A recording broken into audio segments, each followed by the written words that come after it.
नमो ऐरियाडम नमो वचायाडम नमो लोईसवसाहुडम। चलते फिरते तीर्थ हैं हरते सब संता, हम तो बस इतना जानते आप सरीखे आप, हम तो बस इतना जानते आप सरीखे आप। कुंडलपुर के बड़े बाबा की भूल लायक अतिशयकारी चमत्कारी सर्वरोगहारी मनोहारी श्री वास पूज्य भगवान की परम पूज्य आचार्य भगवान गुरुदेव शिक्षण विद्यासागर जी महामुनिराज की परम पूज्य मुनि शिक्षण विमल सागर जी अनंत सागर जी धर्म सागर जी आदि समस्त तीन कम नौकर मुनिराजों की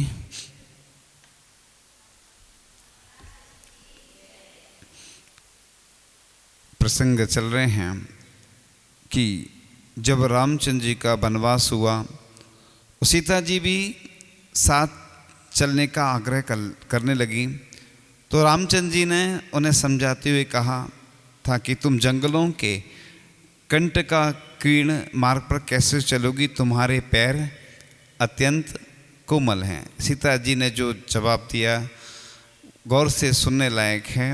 उन्होंने कहा कि नाथ, मैं अपने कोमल कोमल पैरों से तीक्ष्ण कंकर पत्थर और कांटों को मृदु बनाती हुई आपके आगे आगे चलूंगी। कितनी पवित्र भावना। आज की सीता होती तो क्या कहती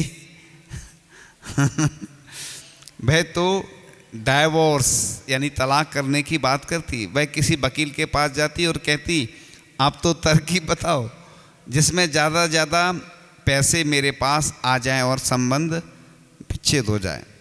एक जगह चर्चा चल रही थी और चर्चा के बाद कुछ महिलाएं आईं और कुछ प्रबुद्ध महिलाएं भी थी। मैंने ऐसे ही कहा कि आपको रामायण में सबसे अच्छा चरित्र किसका पसंद है, तो बोली सीता का। तो मैंने पूछा यदि आपके पास ऐसी नौबत आती तो आप क्या करती, तो बोली हम तो अपने पति के साथ जाते। मुझे बहुत आश्चर्य हुआ। मैंने कहा आप सीता के चरित्र से इतना प्रभावित हो गई। बोली महाराज सीता के चरित्र को जाने दीजिए, घर में तीन तीन सासुओं के अंडर में रहने से अच्छा है पति के साथ अकेले जंगल में रहना। तो इस प्रकार से यह प्रश्न पूर्ण होता है। अब आगे का प्रसंग आता है कि व्यास जी जनक के आमंत्रण पर उन्हें कथा सुनाने के लिए गए। अध्यात्म का उपदेश दिया। एक दिन शासकीय कार्यों के कारण आने में थोड़ा विलंब हो गया। व्यास जी जनक की प्रतीक्षा करते रहे, अपनी कथा को प्रारंभ ही नहीं कर सके। उनके अन्य शिष्यों को यह बड़ा बुरा लगा। सबने व्यास जी को उलाहना दिया, कहा राजा महाराजाओं की प्रतीक्षा आप जैसे संत पुरुषों के द्वारा अच्छी नहीं लगती। यह तो अध्यात्म का दरबार है। अध्यात्म के दरबार में राजा रंक सब समान होते हैं। हम लोगों का इतना समय बर्बाद हो गया, आप उनकी प्रतीक्षा करते रहे। क्या हम लोगों में कोई पात्रता नहीं है? आप जैसे लोग ऐसा करेंगे तो आम आदमी का क्या हाल होगा। व्यास जी ने कोई जवाब नहीं दिया। उन्होंने अपनी कथा प्रारंभ कर दी। अचानक अपनी माया से, ये अन्य जगह आता है ना, सारे में तो सब समझ जाते हैं इसलिए बताना। तो अपनी माया से उन्होंने महल में आग लगा दी। राजमहल में आग की भनक लगते ही जितने लोग थे सब स्थान छोड़कर भाग खड़े हुए। सबने सोचा महल में आग लगी है, बस्ती में आग ना फैल जाए, हमारी कुटिया जल जाएगी, हमारा घर जल जाएगा, हमारा मकान जल जाएगा। सब के सब भाग गए। पूरी की पूरी सभा में केवल 2 व्यक्ति बैठे हैं। मुझे याद आ रहा है एक बीना बारा में कक्षा चल रही थी, ये प्रवचन चल रहे थे, शायद रविवार होगा, और बहुत तूफान आया और हम छत कमरे में से देख रहे थे और चद्दर जानते ना आप लोग, ये टीन बोलते, उड़ रहे थे ऐसे जैसे हवा में बिल्कुल। और आचार्य ऋषि बैठे रहे, पूरा संघ बैठा था। फिर थोड़ी देर रुक गए और फिर प्रवचन हुआ। कई बार ऐसे तूफान आते हैं खतरनाक कि लोग तो डरते हैं कि कोई घटना नहीं घट जाए, क्योंकि चद्दर पूरे उड़ रहे थे, किसी के ऊपर गिर जाए। बहुत सारी ऐसी घटनाएं। तो इसी प्रकार उधर भी ऐसा ही दृश्य देखने को मिल रहा था। तो पूरी की पूरी सभा में केवल 2 व्यक्ति बैठे हैं, एक व्यास जी और दूसरे जनक जी। सब भाग गए। व्यास जी ने अपनी माया समेटी, आग बुझ गई, सब के सब सभा में वापस आने लगे। व्यास जी ने लोगों से पूछा, तुम लोग सभा छोड़कर क्यों भाग गए थे? तत्व ज्ञान सुनते सुनते क्यों चले गए थे? जैसे इधर छोड़ के भाग रहे हैं ना लोग सब लोग धीरे धीरे कम होते चले जा रहे हैं। तो सबने कहा, प्रभु आग लग गई थी, सोचा सब कुछ नष्ट हो जाएगा तो इसलिए उसे बुझाने का इंतजाम करें। व्यास जी ने कहा, देखो तुम लोग तो केवल आशंका में भागे कि मेरी कुटिया में आग ना लग जाए, लेकिन तुम में से एक जनक थे कि जो यहाँ बैठे रहे, जिनके महल में आग लगी थी वे यहाँ से हिले तक नहीं, जिनकी कुटिया में आग लगी नहीं वे दौड़े। सोचो जनक राजा जरूर हैं परंतु हैं पूर्णतः तत्वज्ञ, इसलिए मैंने उनकी प्रतीक्षा की।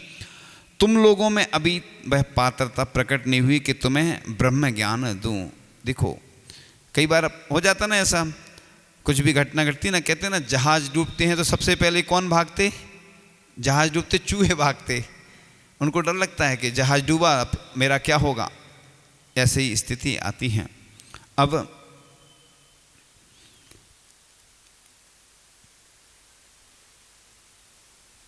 ये तुमने अब एक और बहुत अच्छा प्रसंग सुनाते हैं।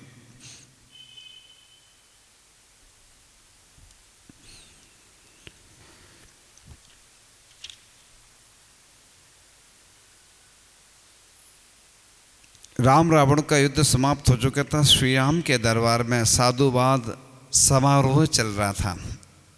सभी एक दूसरे को बधाई दे रहे थे और रणबांकुरे परस्पर रण पौरुष और पराक्रम का बखान कर रहे थे। हनुमान जी का नंबर आया, वे भी अपने संस्मरण सुना रहे थे, एक एक चीज का सजीव चित्रण कर रहे थे। जब अशोक वाटिका का प्रसंग आया तो हनुमान जी एकदम लाल हो गए, बोले अशोक वाटिका बहुत सुंदर थी जिसे मैंने तहस नहस कर दिया। उस वाटिका की एक विशेषता थी कि उसमें जितने फूल थे सभी लाल रंग के थे। सीता जी वहाँ पास बैठी थी, उन्होंने हनुमान जी को टोकते हुए कहा, क्या कह रहे हो? वहाँ लाल रंग का एक भी फूल नहीं था, सारे फूल सफ़ेद ही सफ़ेद थे। तुम तो थोड़ी देर के लिए अशोक वाटिका में गए थे, मैं तो लंबे समय तक वहाँ रही। हनुमान जी कहते हैं, माता जी मुझसे भूल नहीं हो सकती, मैं झूठ क्यों बोलूं? श्री राम के सामने मिथ्या बात कैसे कर सकता हूं? सारे फूल लाल थे, एक भी सफ़ेद नहीं था। सीता ने पुनः मुस्कुराकर कहा, नहीं। दोनों के परस्पर कथनों को सुनकर रामचंद्र जी को हस्तक्षेप करना पड़ा। उन्होंने दोनों के कथनों की सापेक्षता और अनेकांत दर्शन से सही बताया। प्रभु यह कैसे हो सकता है कि हम दोनों की बात सही हो? क्या लाल सफ़ेद हो सकता है? श्री रामचंद्र ने कहा, बात ऐसी है हनुमान, जब तुम लंका गए थे तो गुस्से तुम्हारी लाल आंखें थीं, इसलिए तुम सारे फूल लाल ही लाल तुम्हें दिखाई पड़ रहे थे, लेकिन सीता वहाँ सात्विक भावों से बैठी थी, अतः उन्हें सारे फूल सफ़ेद दिखाई पड़ रहे थे। दोनों को अपनी अपनी बात समझ में आ गई। सब कुछ हमारे दृष्टिकोण पर निर्भर होता है। अब आगे का और बहुत अच्छा प्रसंग आने वाला है कि जब रावण मृत्युशैया पर पड़ा, अपनी अंतिम श्वासें गिन रहा था, उस समय उससे पूछा गया, उसकी कोई इच्छा अवशिष्ट रह गई हो तो हमें बताएं, उसे पूरा किया जाएगा। इस पर रावण ने कहा, मेरे जीवन के कुछ अरमान अधूरे रह गए हैं, मेरे कुछ सपने ऐसे अधूरे रह गए हैं जो पंख कटे पक्षी की तरह अब उड़ान भरने में असमर्थ हैं, वे अब किसी तरह पूरे नहीं हो सकते। उसने कहा कि मेरी इच्छा थी कि अग्नि जले परंतु उससे कालेख और धुआं ना निकले, उसमें मलिनता नहीं केवल प्रकाश और उज्ज्वलता हो। दूसरा था सोना जो दिखने में बहुत सुंदर लगता है उसमें सुगंध भी हो, ये असंभव है। सोना दिख तो सकता है अच्छा, लेकिन सुगंध आ सकती क्या? तीसरा, लंका के चारों ओर जो खारे जल का समुद्र लहरा रहा है उसका जल मीठा बन जाए ताकि सबके काम आ सके। तीनों असंभव कार्य हैं। उसने आगे कहा कि इच्छाएं तो और भी हैं, पर मेरी ये 3 खास इच्छाएं अधूरी रह गई हैं। मैंने संसार के इस छोर से उस छोर तक अपनी विजय दुंदुभी बजाई, सोने की लंका बसाई। कहते ना, वो आती ना पंक्तियाँ, 1 लख पूत 1.25 लाख नाती, जिनके घर में दिया ना बाती। 1 लख पूत और 1.25 लाख नाती, जिनके घर में दिया ना। इसलिए तो बोला जाता है कि भैया तुम कितना भी जोड़ लो, कितनी मेहनत कर लो, कितनी भी पूरी दौलत जायदाद, पाप का अर्जन होता है उसमें। पैसा कमाने में भी पाप का अर्जन, इसलिए तो दान करते हैं। देखो अपने यहाँ भी तीर्थंकर भगवान दीक्षा लेते हैं, सब कुछ छोड़ देते, कितना सारा वैभव रहता है। ऐसे ही रावण ने पाप के कार्य किए और क्या स्थिति रही, और उसके सपने अभी भी इच्छाएं हैं उसके अंदर। तो उसने कहा कि सारे जगत को अपने पौरुष और पराक्रम से अपने अधीन किया, फिर भी मेरी असंख्य इच्छाएं अधूरी रह गई। बस उन्हीं के दुख और दर्द से मैं छटपटा रहा हूँ। यह कथा मात्र रावण की नहीं, संसार के हर प्राणी की यही दशा है। हर प्राणी जीवन भर अनेक प्रकार के सपने गढ़ता है, अरमान सजोता है, लेकिन मरते दम सबको अधूरा छोड़कर जाता है। इसी प्रकार से हमारी भी स्थिति, सब लोग, कई लोग हैं ऐसे सपने देखते ना। आचार्य जी ने भी लिखा ना, हम बोलते ना कि नगद अपना उधार सपना। नगद रहता ना, अपन कई बार व्यापार करते हैं, लोग कहते हैं हमें नगद अच्छा है, चाहे कम प्रॉफिट मिले, नगद। उधार सपना है, देखते रहो आएगा आएगा। ऐसे भी कई लोग हैं कि किसी व्यक्ति को दे दिया उनने अपना धन और वो चंपत हो गया लेके। ऐसी घटना घटी है। अब हम कहाँ की है, किसकी है, वो नहीं बताते डिटेल में। करोड़ों रुपए लेके वो व्यक्ति चला गया। ये स्थिति होती है, लोग जीवन भर इकट्ठा करते हैं, कमाते हैं, जोड़ते हैं और एक बार में चला जाता है। अब बहुत अच्छा प्रसंग और आने वाला है कि जब रावण सीता का हरण करके लंका ले गया, इधर राम लक्ष्मण सीता की खोज में निकले। राम जंगल के पशु पक्षियों से पूछ रहे हैं कि आपने मेरी सीता को देखा है? वृक्षों, पर्वतों, नदी, झरनों से कहते हैं कि आपने सीता देखी है? कुछ जवाब नहीं मिल रहा। और रामचंद्र जी भी देखो, पहले लक्ष्मण जी के उसमें प्रसंग में भी कैसे हो गए थे। इसलिए देख, कोई भरोसा नहीं रहता है जीवन में, कब क्या घटना घट जाए और कब कैसा हो जाए।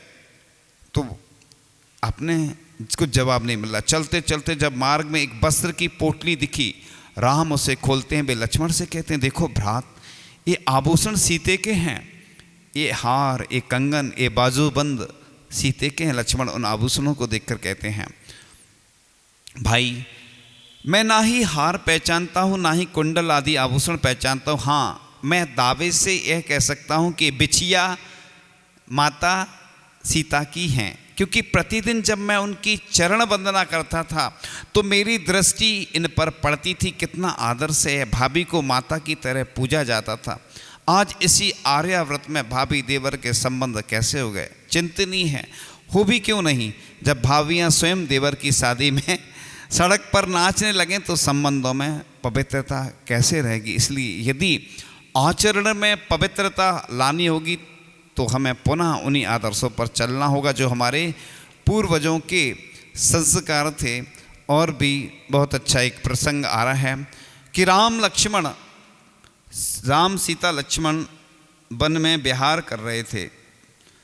जंगल के बहुत सारे पशु पक्षी भगवान श्री रामचंद्र जी के साथ क्रीड़ा कर रहे थे। सभी त्रंच भगवान के रूप पर मोहित हो नाच रहे थे। भक्ति में सराबोर होकर रामचंद्र जी के मन को भी आकर्षित कर रहे थे। अचानक श्री रामचंद्र जी ने एक मोर के बच्चे को गोद में उठाकर खिलाना शुरू कर दिया। इस घटना को देख जंगल के अन्य पशु पक्षी भगवान से नाराज हो कहने लगे, हे भगवान, एक कैसा पक्षपात है जो हम सब में से एक मोर को ही आपने अपनी गोद में उठाया। जवाब रामचंद्र जी का लाजवाब था। उन्होंने कहा, आप सभी ने भक्ति की परंतु किसी ने भी अपने पंख को नहीं छोड़ा। अकेला मोर का यह बच्चा ही था जिसने भक्ति में अपने पंख छोड़ दिए, इसलिए मैंने इसे अपनी गोद में उठा लिया। हम भक्ति तो खूब करते हैं परंतु पूर्वाग्रह का पक्ष नहीं छोड़ते, इससे भगवान हमें अपनी शरण में नहीं लेते। पूर्वाग्रह का पक्ष छोड़ दें तो भगवान जरूर अपनी शरण में लेने लगे। अपन पूजन करते हैं, कई लोगों को समझाया कि हाथ लगा के दर्भ नहीं चढ़ाना, लेकिन अभी भी वही परंपरा पुरानी कंजूस वाली रहती ना, हाथ लगाएंगे ऐसे ऐसे अर्घ में, पुरानी है, आदत नहीं छोड़ते। अरे अच्छे से दर्भ चढ़ाओ ना, कंजूसी क्यों करो।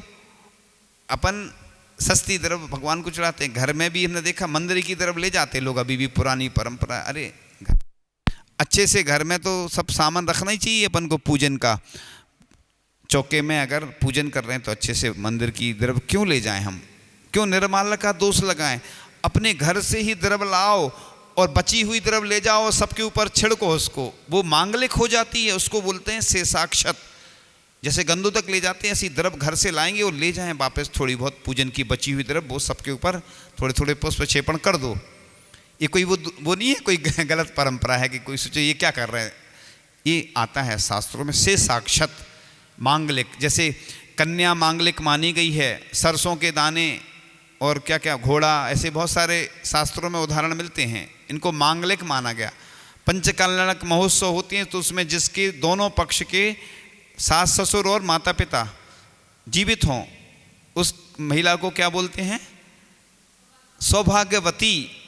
सोचिए महिलाएं भी सौभाग्यवती मानी जाती हैं, ऐसी प्रकार से कन्या को भी मंगल माना है। जैसे बिहार आदि करते हैं, गाय बछड़े को दूध पिलाती हुई दिख जाती तो हम समझ जाते कुछ ना कुछ अच्छा होने वाला है। एक चिन्ह है, निमित्त ज्ञान के माध्यम से जब हम निकलते हैं कुछ अच्छे चिन्ह दिखते हैं, मंगल कलश दिखता है, तो ये चीज़ें अच्छी मानी गई हैं। जो हमने बताई थी ना, रंगोली डालते हैं लोग, भगवान मंदिर में भी डालते हैं, घर में भी, और बंधनवाल लगाते हैं, ये चीज़ें पहले सब होती थी। अब धीरे धीरे पश्चिमी सभ्यता के आने से सब चीज़ें धीरे धीरे गौण होती जा रही हैं। इसलिए अपन को ये परंपरा भी जीवित रखना है। इसलिए ये सब मांगलिक क्रियाएं अपन को करते रहना चाहिए कि जिससे हमारे जीवन में भी मंगल आए। अपन जिस प्रकार से गृह प्रवेश करते हैं ऐसे ही प्रवेश कर लो, बिना गृह प्रवेश के नहीं करते हैं, क्योंकि डर बना रहता है ऐसा नहीं कुछ घटना घट जाए। तो ये सब चीज़ें जो बनाई गई हैं धार्मिक क्रियाएं हमारे जीवन में मंगल लाती हैं और मंगलता के साथ साथ हमारा जीवन भी बहुत अच्छा बनता है। इसलिए ये छोटे छोटे प्रसंग झकझोर देते हमारे जीवन में आदर्शमय जीवन बनाने में ये निमित्त बनते हैं। ऐसा नहीं सोचें ये तो सिर्फ कथाएं चलती आ रही हैं, हमने इस कान से सुना उस कान से निकाल दिया। ये जीवन में लाइफ मैनेजमेंट के लिए बहुत उपयोगी कथाएं होती हैं। छोटे छोटे दृष्टांतों के माध्यम से आप अपने जीवन में परिवर्तन ला सकते हैं कि हमें कैसे अपने जीवन को आदर्शमय जीवन बनाना है। इसी के साथ आगे के क्रम में सुंदर सा मंगलाचरण, मंगलमय वातावरण बनाने के लिए आता है। श्रीम जिनेन्द्र के पंच कल्याणक का यह उत्सव प्यारा, करता है भव से किनारा, करता है भव से किनारा। श्री गर्भ जन्म तप ज्ञान मोक्ष का देखो उत्सव सारा, करता है भव से किनारा, करता है भव से किनारा। इस संसार अनादि बास को जिनने सतत मिटाया, सम्यक्त सहित 16 कारण को जीवन में है ध्याया।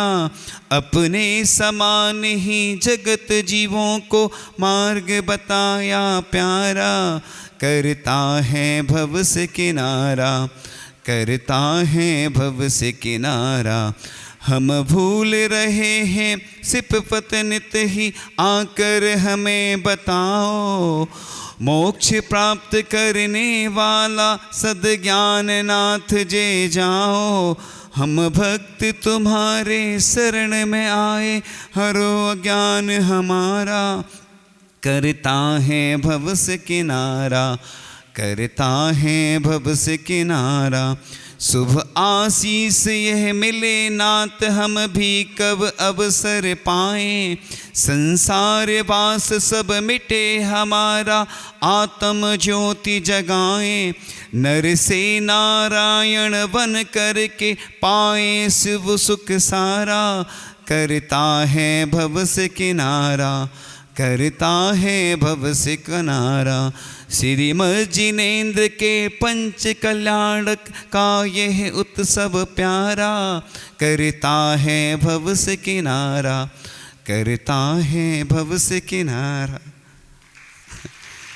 पहली बार सुनाया है इसलिए। हाँ, आगे के क्रम में मेरे सवालों का